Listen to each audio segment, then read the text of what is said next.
할렐루야, 반갑습니다. 이승희 목사입니다. 한 주도 잘 지내셨습니까? 부활주일도 지나고 벌써 4월이 절반을 넘었습니다. 오늘도 우리 모두가 하나님께서 주시는 은혜로 세임 얻는 시간 되시기를 축복합니다. 함께 사도신경으로 신앙 고백하겠습니다.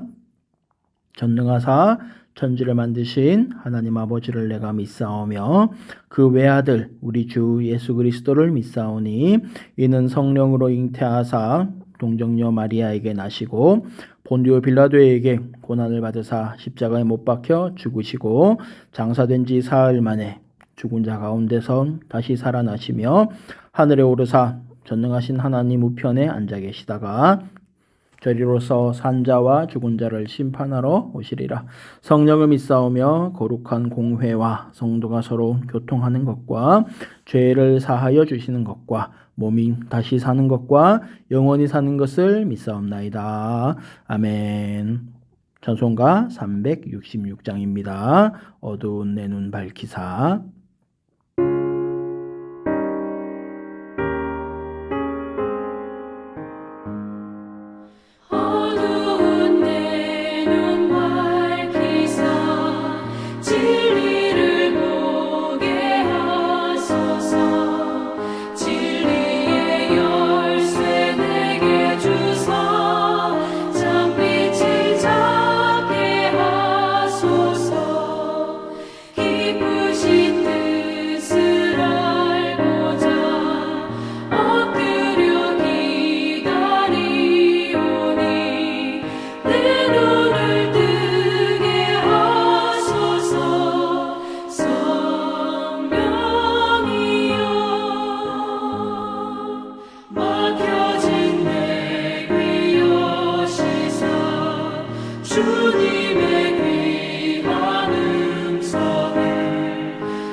요한복음 20장 1절부터 18절 함께 읽겠습니다. 안식 후 첫날 일찍이 아직 어두울 때에 막달라 마리아가 무덤에 와서 돌이 무덤에서 옮겨진 것을 보고 시몬 베드로와 예수께서 사랑하시던 그 다른 제자에게 달려가서 말하되, 사람들이 주님을 무덤에서 가져다가 어디 두었는지 우리가 알지 못하겠다. 베드로와 그 다른 제자가 나가서 무덤으로 갈새 둘이 같이 다름질하더니 그 다른 제자가 베드로보다 더 빨리 달려가서 먼저 무덤에 이르러 구부려 세마포 놓인 것을 보았으나 들어가지는 아니하였더니 시몬 베드로는 따라와서 무덤에 들어가 보니 세마포가 놓였고 또 머리를 쌌던 수건은 세마포와 함께 놓이지 않고 딴 곳에 쌌던 대로 놓여 있더라. 그때에야 무덤에 먼저 갔던 그 다른 제자도 들어가 보고 믿더라. 그들은 성경에 그가 죽은 자 가운데서 다시 살아나야 하리라 하신 말씀을 아직 알지 못하더라. 이에 두 제자가 자기들의 집으로 돌아가니라. 마리아는 무덤 밖에 서서 울고 있더니 울면서 구부려 무덤 안을 들여다보니 흰옷 입은 두 천사가 예수의 시체 뉘었던 곳에 하나는 머리편에 하나는 발편에 앉았더라. 여자여, 어찌하여 우느냐? 사람들이 내 주님을 옮겨다가 어디 두었는지 내가 알지 못함이이다. 이 말을 하고 뒤로 돌이켜 예수께서 서 계신 것을 보았으나 예수이신 줄은 알지 못하더라. 여자여, 어찌하여 울며 누구를 찾느냐? 마리아는 그가 동산지기인 줄 알고 이르되, 주여, 당신이 옮겼거든 어디 두었는지 내게 이루소서. 그리하면 내가 가져가리이다. 마리아야. 마리아가 돌이켜 히브리 말로 라보니, 이는 선생님이라는 말이라. 나를 붙들지 말라. 내가 아직 아버지께로 올라가지 아니하였노라. 너는 내 형제들에게 가서 이르되, 내가 내 아버지 곧 너희 아버지 내 하나님 곧 너희 하나님께로 올라간다 하라. 막달라 마리아가 가서 제자들에게 내가 주를 보았다 하고 또 주께서 자기에게 이렇게 말씀하셨다 이르니라. 지난 주일은 부활주일로 지켰습니다. 금요일에 십자가에 달려 죽으시고 주일 아침에 부활하신 예수 그리스도를 묵상하며 나를 위하여 독생자를 보내신 하나님의 사랑을 더욱 알아가는 은혜를 베푸심에 감사합니다. 고난주간을 맞아 요한복음에 나타난 예수님의 고난과 죽음, 부활을 묵상했습니다. 오늘 함께 볼 말씀은 예수님께서 부활하신 날 아침의 기록입니다. 세상 죄를 지고 가신 하나님의 어린 양이 우리의 죄를 지고 죽으셨다가 죽음의 권세를 이기고 영광스러운 부활로 나타나는 놀라운 기적이 펼쳐진 시간입니다. 그런데 이 부활의 아침에 역설적으로 제자들은 예수님을 보지 못하고 예수님의 죽음을 생각만 하고 있습니다. 예수님이 이미 부활하셨는데도 제자들은 빈 무덤 주변을 서성이며 미련을 갖고 죽음의 흔적이 집착합니다. 하지만 제자는 죽음의 한계에 갇혀서 절망하는 존재가 아닙니다. 제자는 예수 그리스도의 부활을 체험하고 그 사실을 세상에 담대히 전해야 할 부활의 증인입니다. 하나님께서는 우리 모두를 그리스도의 제자로 부르셨음을 믿으십니까? 그렇다면 우리도 다 부활의 증인으로 살아가야 할 줄로 믿습니다. 할렐루야! 우리 주 예수님은 지금도 살아계십니다. 이러한 믿음으로 함께 은혜를 나누겠습니다. 첫 번째 문제입니다. 예수님이 부활하셨는데도 제자들은 여전히 빈 무덤에 머물러 있습니다. 막달라 마리아는 빈 무덤을 보고 무슨 생각을 했습니까? 누군가 예수님의 시신을 가져갔다고 생각했습니다. 막달라 마리아는 7 귀신이 들렸다가 예수님을 만나서 고침을 받은 여인입니다.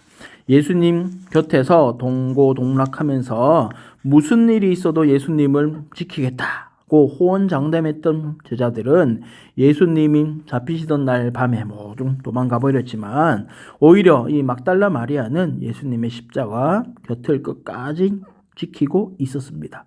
그리하여 막달라 마리아는 예수님이 부활하신 현장을 목격했고 또 부활하신 예수님을 처음으로 만났으며 제자들에게 예수님이 부활하셨음을 알려준 첫 번째 증인이 되었습니다. 사실 막달라 마리아도 처음부터 예수님께서 부활하실 것을 믿고 그 무덤에 찾아간 것은 아니었습니다. 그저 마가복음 16장 1절에서 말씀하고 있는 것처럼 예수님의 시신에 향품을 바르기 위해서 미리 향품을 사서 준비했다가 해 뜰 무렵에 그 무덤을 찾아간 것입니다. 그런데 이게 무슨 일입니까? 예수님의 무덤을 막고 있던 돌이 굴려져 있고 앞을 지키고 있던 군인들은 보이지 않았으며 그 무덤은 텅 비어 있었습니다. 그러자 마리아는 누군가 예수님의 시신을 훔쳐갔다고 생각하고 제자들에게 이 사실을 알렸습니다. 결과적으로는 죽은 예수님이라도 한 번 더 뵈러 갔던 마리아가 역설적으로 예수님께서 부활하신 현장을 처음으로 보게 된 것입니다. 방갈로 2번입니다. 예수님이 사랑하시던 다른 제자는 빈 무덤을 확인하고 어떤 반응을 보입니까? 빈 무덤을 보고 예수님이 부활하셨음을 믿었습니다.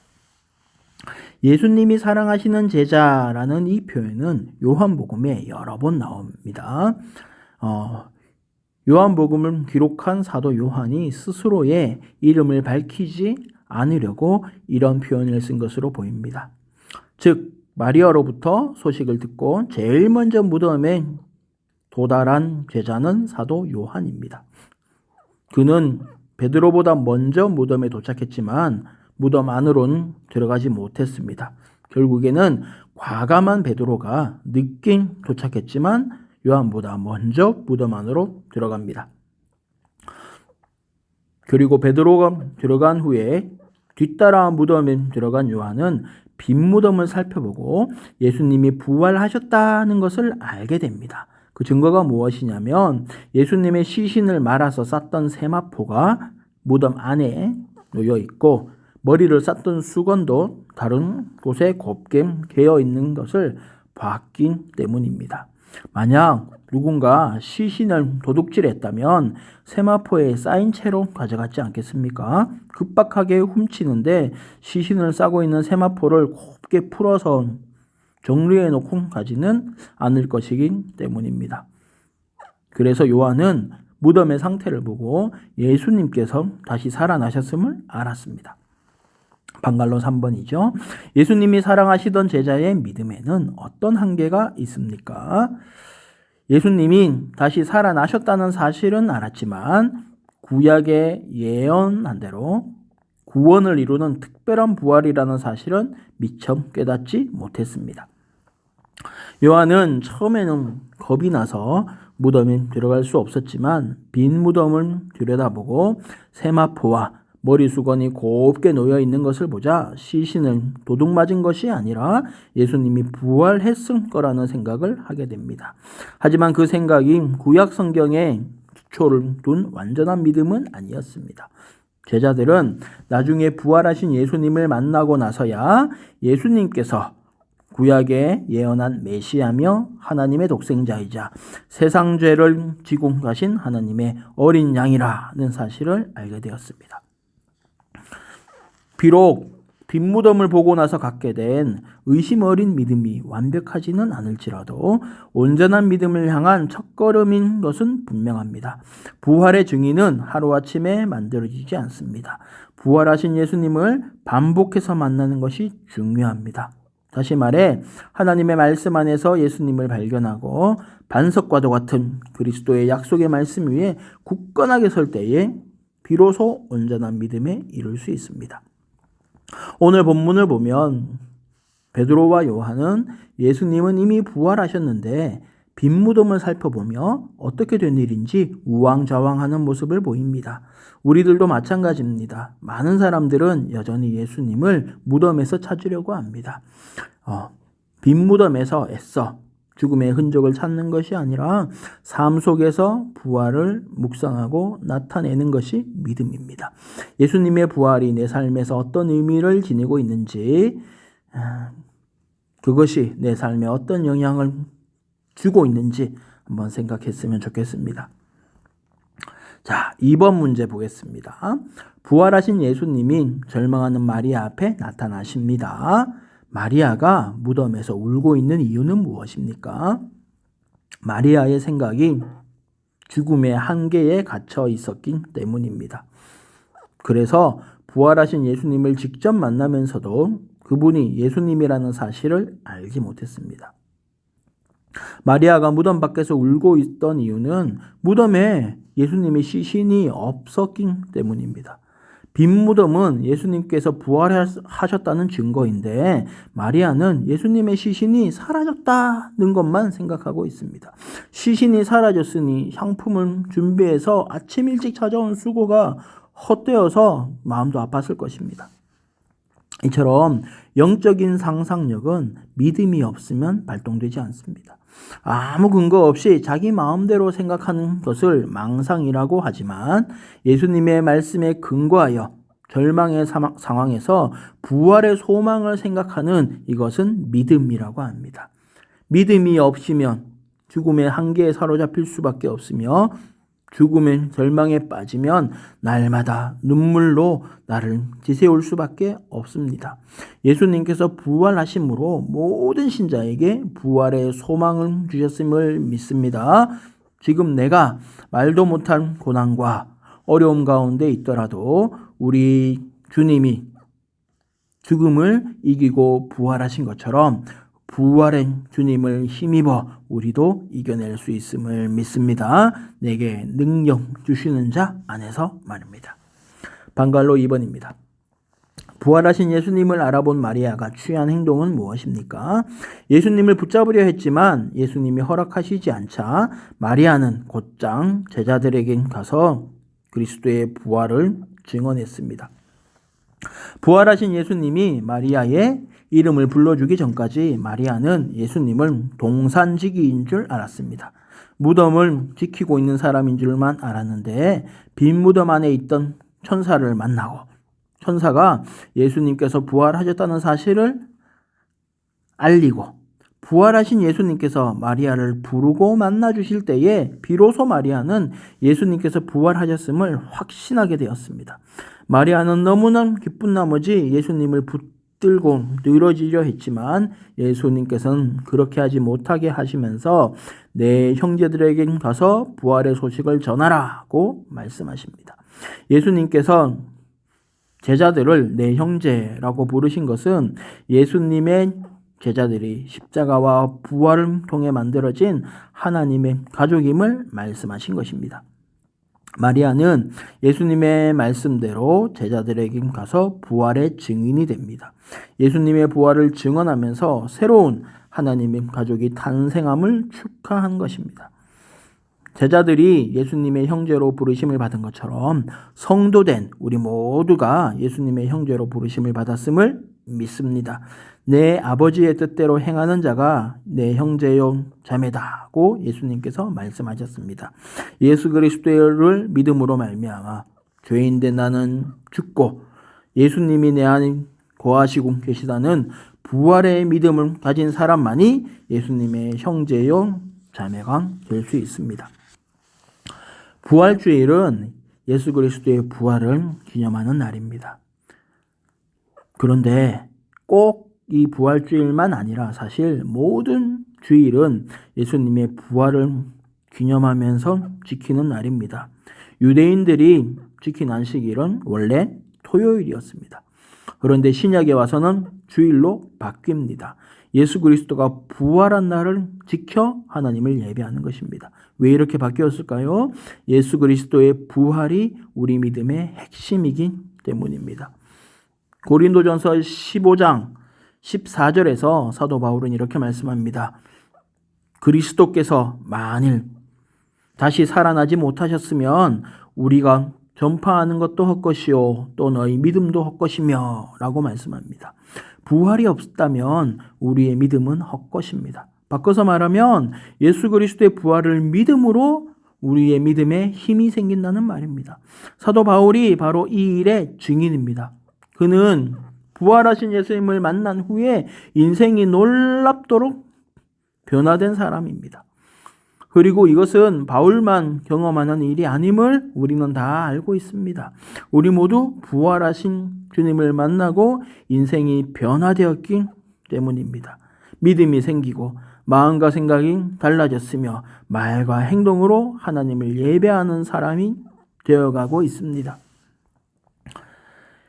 이런 부활의 주님을 만나고도 여전히 그 무덤에 머물러 있어서는 안 됩니다. 부활을 경험한 제자들은 증인의 삶을 살기 위하여 세상 속으로 들어가야 합니다.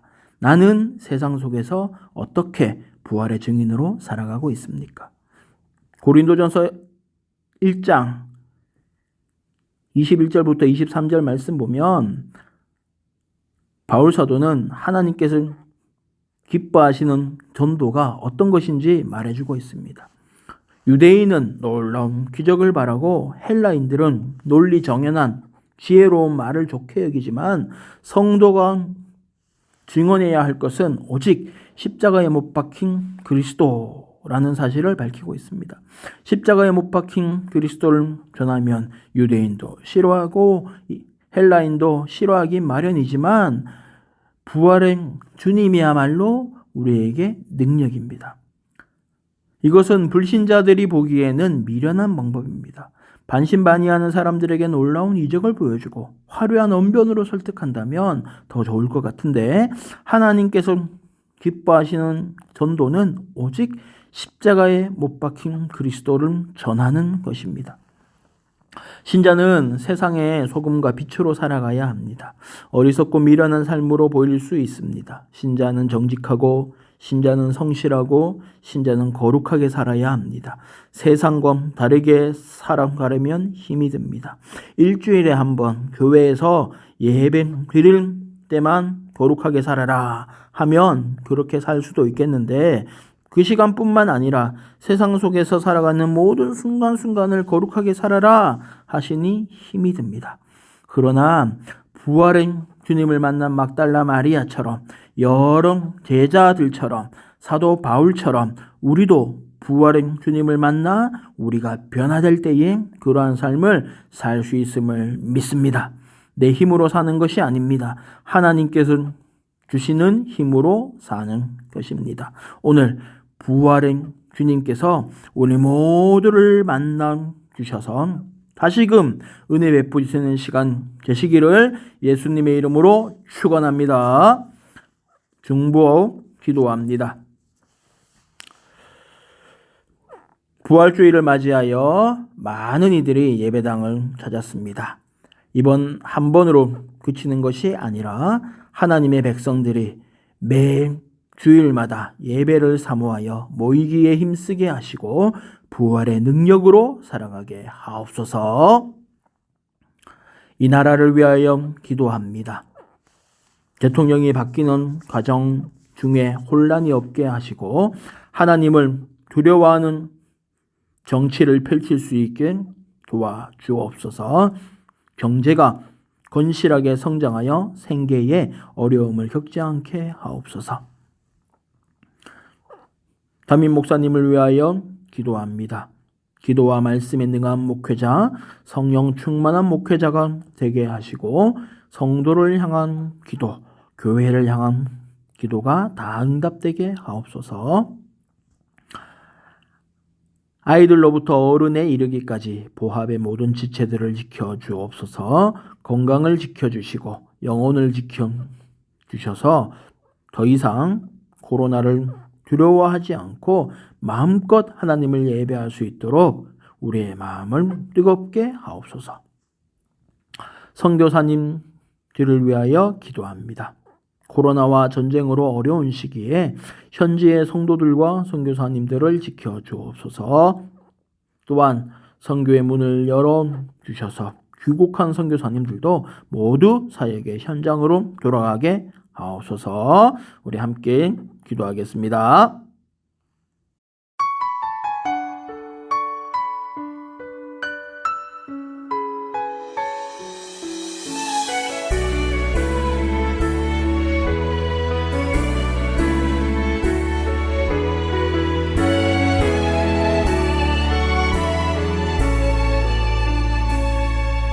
전능하신 나의 주 하나님은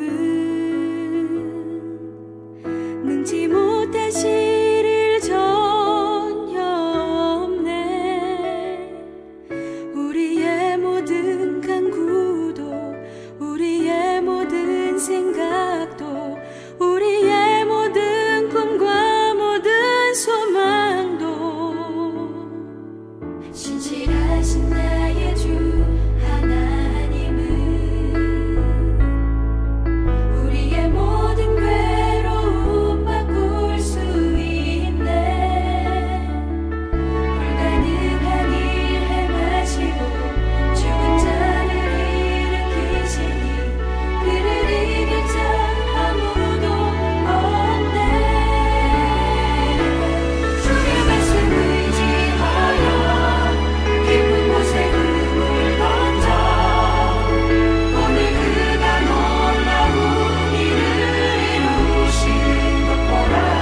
살아계신 하나님, 오늘도 우리를 사랑하셔서 귀한 말씀 깨닫게 하시니 참 감사합니다.